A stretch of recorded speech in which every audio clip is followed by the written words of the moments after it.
Spokane listens when business talks. Welcome to Business Talks, the region's only local business talk show with your host, Ryan McNeice. Business Talks is brought to you by our friends at STCU and Well Dressed Walrus. Now, let's get down to business with Business Talks.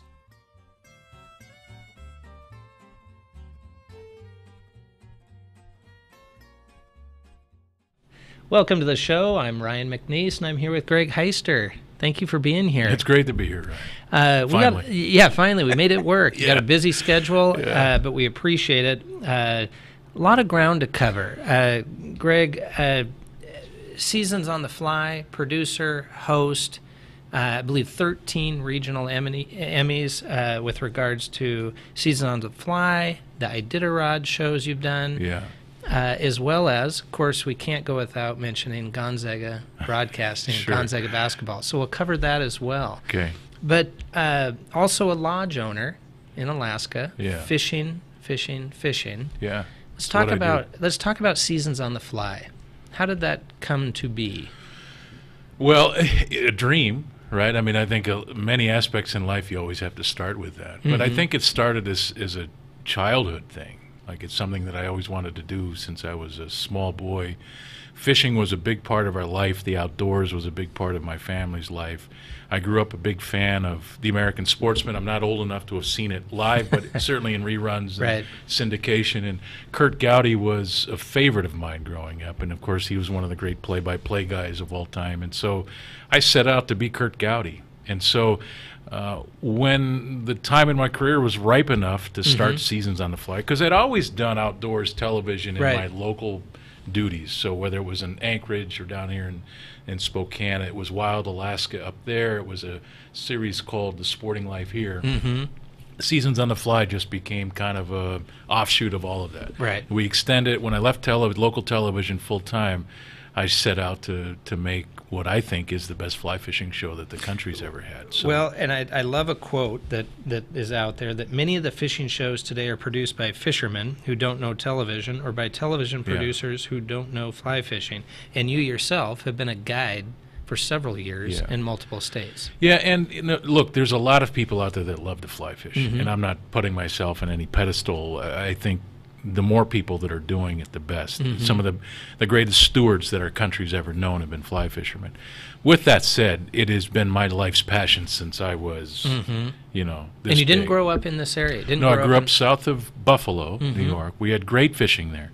I grew up in the Catskill Mountains around Roscoe, New York, Trout Town, USA, the birthplace of fly fishing in this country. So I've always had a great appreciation for the history of it. I'm a big fly tyer. I have a huge passion for that. My house is full of materials to tie and flies. And if folks haven't tried that, it's not easy to do, or to do it well. Yeah, but I think everybody should, Ryan, because I think the one thing I learned as a small kid doing this was that it was something else when I could take feathers and hair, tie it on a piece of metal, and get a fish to eat it. Right. Like, it was the greatest thing of my childhood besides fresh food, right? And so even today, there's a difference when I go buy a fly versus catching a fish on something that I've made. Part of the process. It hooked me, and no pun intended there. No, but seriously, it hooked me in ways that I could write books about today. And to me, it's the essence of it. It's the art. It's the process. It is the process. It's 100% of the process, and I think it's also understanding better a more in-depth way of looking at the natural world and our ecosystems and how important they are. So how did you combine the passion, obviously, of fly fishing, and as you mentioned, there's a lot of fly fishermen, a lot of women are really taking on the sport in high percentages. How did you take that passion, though, and combine it with the challenges of production and producing a show that would match up with your expectations of the sport? Well, I just think it was a simple merger, right? Because I'd worked in television all these years, and I consider myself a storyteller. I think that's what I do best. And so to tell the story of our fishing journeys, I think, was kind of an easy evolution for me. I don't, and this is the honest to God truth, I think I've watched my show on television 3 or 4 times in all these years. Honestly, I don't watch outdoors television at all. I don't sit around and watch it. As a kid, I loved The American Sportsman. because we had 3 channels, and you know, and that was one of them. Saturday, Yeah. Sunday mornings, whenever it was on, it was awesome. But it's just something that I felt I could do well, and I could do it justice. And again, it's the idea of trying to create the next era, next generation of stewards. Fly fishermen have a different perspective. Absolutely. Generally, we don't kill things. We're not into killing fish. Some fish, Catch I don't and have any release. issues with that. I'm not down on people who do choose to Right, do that. more of a catch and release. Yeah, attitude. it's more of a soulful thing. Like a lot of the fish that I chase don't live in ugly places. No. Well, and obviously worth noting is a large visual piece of Seasons on the Fly that I've enjoyed is you've combined that storytelling with the geographic locations, whether you've been in Iceland, whether it's Russia, Alaska, Missouri River. Yeah. And we got to mention Missouri River, You Joe should- Bloomquist. Yeah, and Super Joe. Super Joe Yeah. and Missouri River Extreme Fly Fishing. Yeah. The Mighty Mo, I've had the opportunity for the last 10 years to go Yeah. there, and amazing. Yeah, I think if I had one day to fish for the rest of my life, the Mo would be one of the top 2 or 3 spots that I'd go. It's unreal. And Joe Bloomquist I met through Coach Few. That's Coach Few's close friend, and Coach Few's been fishing with him for a long, long time. Well, and so we get over there and fish with Joe. He does a great job. Yeah, he's the best. And Lindsay, his wife, does a Yeah. great job as well. But again, the geographic locations and how you've told the background story of the history of fly fishing in the areas. Again, the Iceland show comes to mind because you did such a good job of telling that story. How much research and prep time goes into before you buy your tickets and fly? A lot.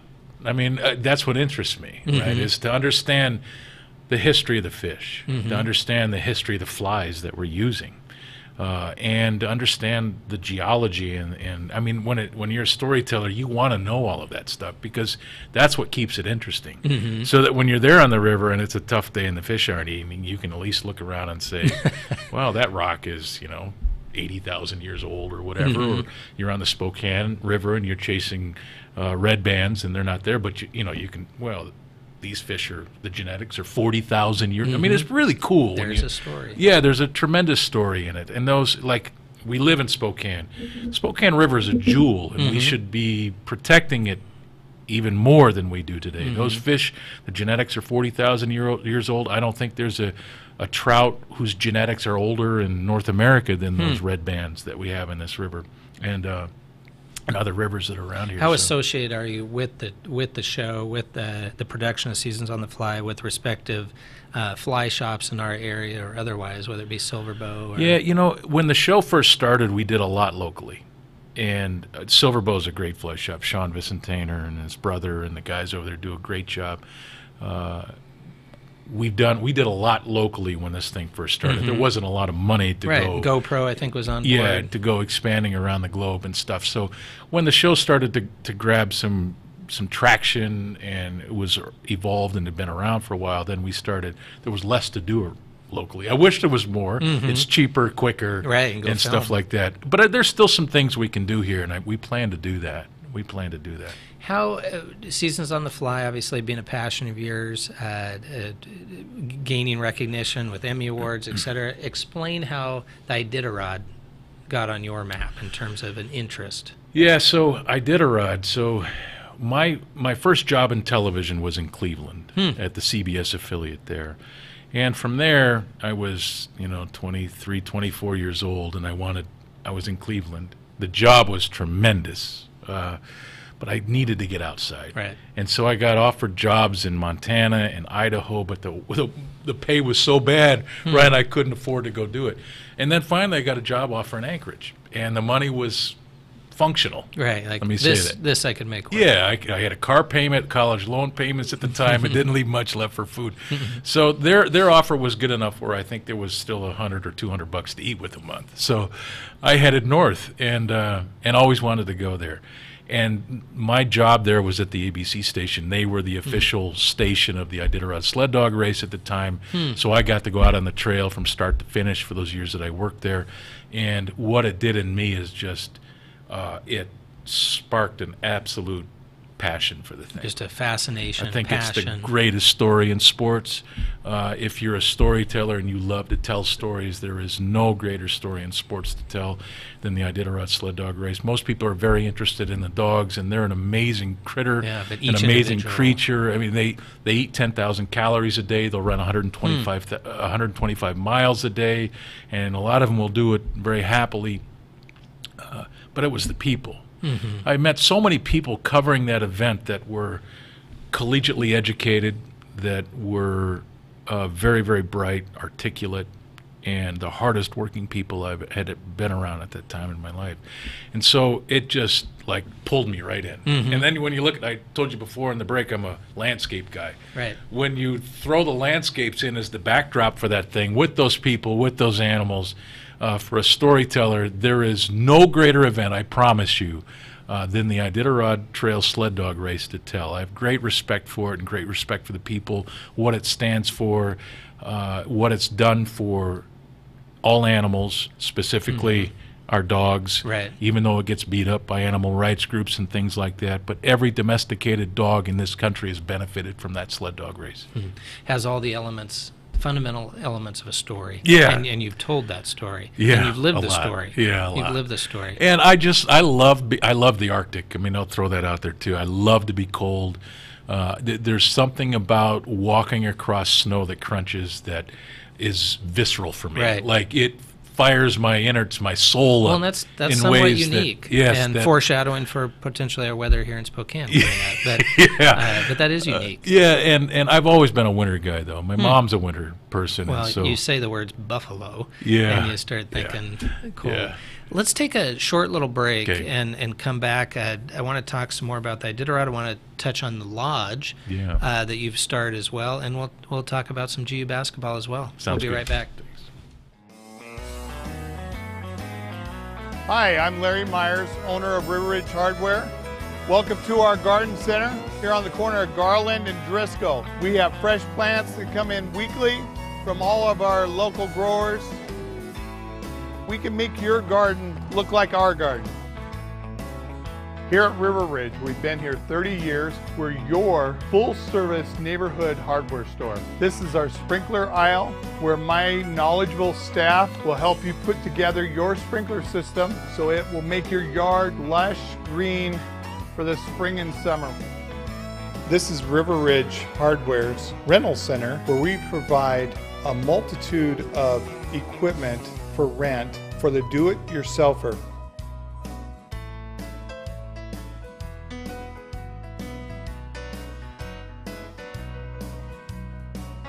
Next time you're working on your home or yard this spring and summer, stop by, say hi, and we'll help you get the project done. See you tomorrow night, and thanks again for taking care of the painting. I got this. Bye.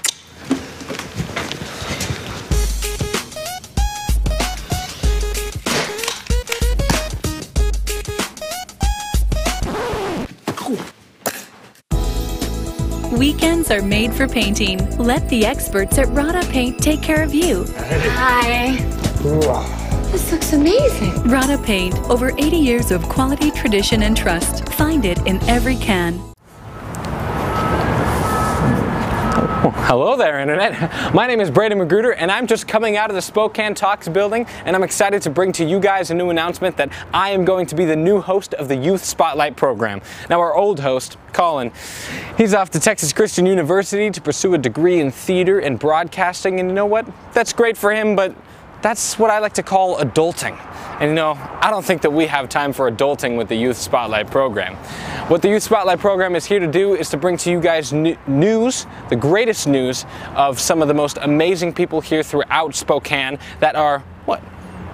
Just going in high school, maybe about to go into college, you know. These people are achieving life dreams and they are so young. And I think that these are stories that you guys should know about. And I'm so excited to be bringing them to you. Now, I'm a Spokane native myself. I've been performing throughout Spokane in various different shows. I just closed the show of Music Man, and you know, I guess I like long walks on the beach, keeping my business attire, while also keeping my French fry socks on close at hand. You know, it's going to be a great year, and I'm so excited to be your guys' host. So tune into Youth Spotlight to watch me interview some of the most amazing people. Thank you and have a great day.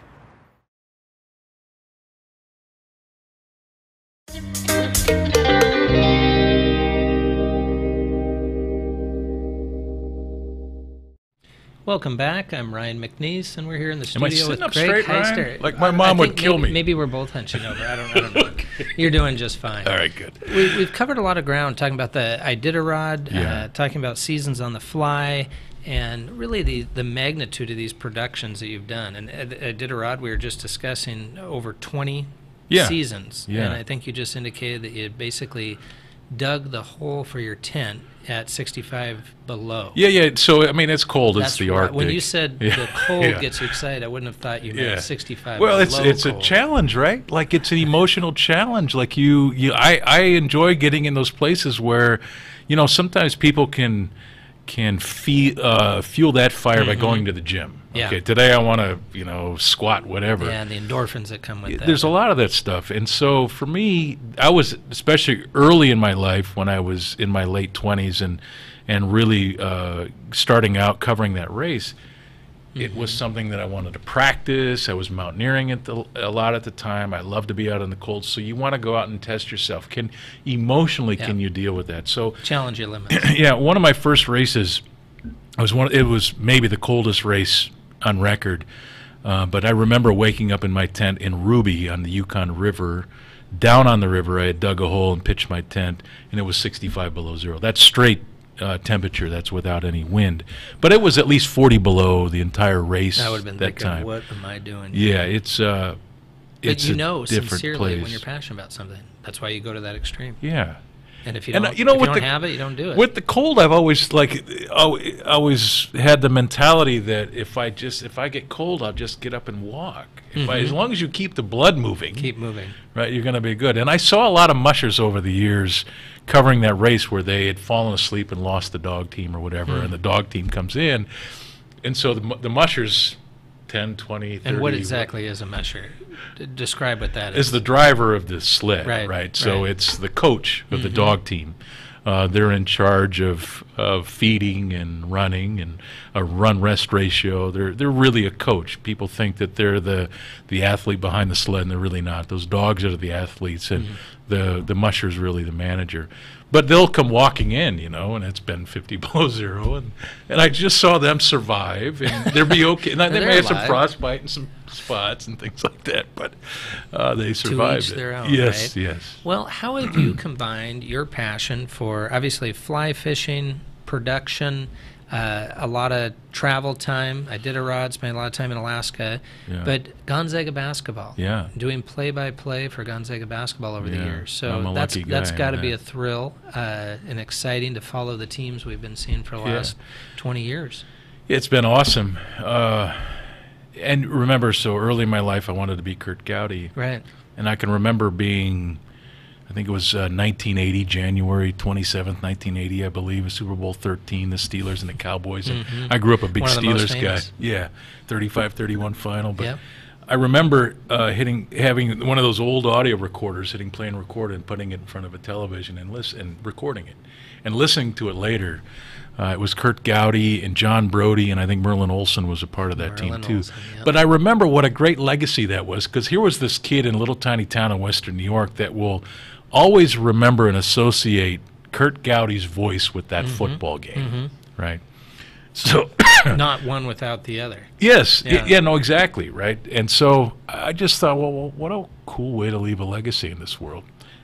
So I set out to be a play-by-play. It took a long time. These jobs are enormously hard to get. Well, because other people are having those similar experiences. Yes, and they I'm all. sure it is. Any sportscaster wants them, right? And so, you know, it's been, I don't know, 18 seasons now, or 19. I don't know exactly how many years it's been. 18 good seasons. It was Dan Dickau's senior year, my first year doing was it really? Yeah, and I was terrible. I was terrible. There's no doubt. But Well, it started a process, right? Learning and the one thing that I can always say about, I respect the position I have doing those games. I am courtside for what I think is the greatest college basketball in the country. program in the country. Mark Few is one of my closest friends, and I get to see him have tremendous success in his life and emotionally be involved in that. And I am extremely lucky to have been a part of that program in a small way for all of these years. And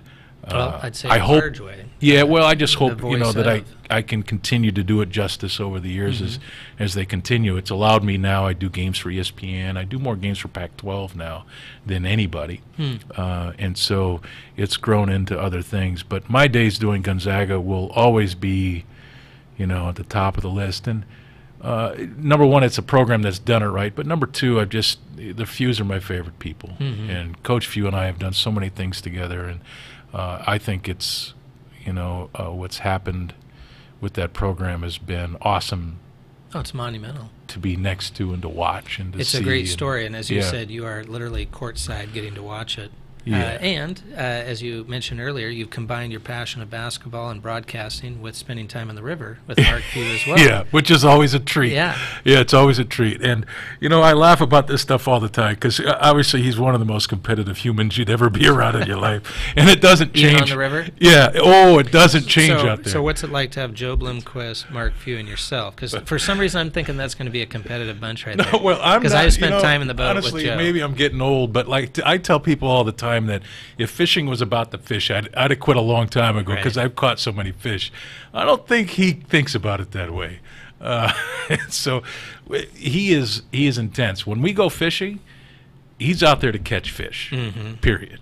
Like, I'll catch a fish, and I'll sit down on the bank and kind of enjoy the day, enjoy my natural surroundings, maybe eat a sandwich, throw some chips in, have a sip of water or That's whatever, my and style. he'll be pounding the water, like pounding it. But that's speaking Joe Blomquist language, though. Yes, So exactly. That's perfect. Yeah. What you indicated that one of your first games was Dan Dickau's senior season. What would you say the your learning curve, if you will? You mentioned the trajectory of it. Yeah. You said, well, I wasn't good at that time.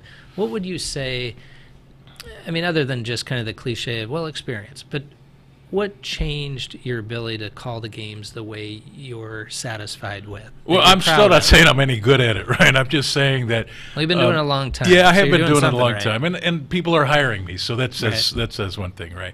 I just think it's being honest, you know, having the ability to be reflective, and being committed to getting better, and not assuming that you're doing well, because, man, the tape doesn't lie. Right. Yeah, that's a good The point. tape doesn't lie. So you can call a game and you can go back and watch it. You know, Do you have moments like that? oh, you look my back and gosh, think, oh, and I I don't even, cringe. I don't yeah, even want to watch I this. cringe. Yeah, not so many anymore, but there definitely was a time, and so but there's, you know, I did that whether I was sports anchoring, sports reporting, play-by-play. That's the only way you get better. Doing I've that. done it in fishing.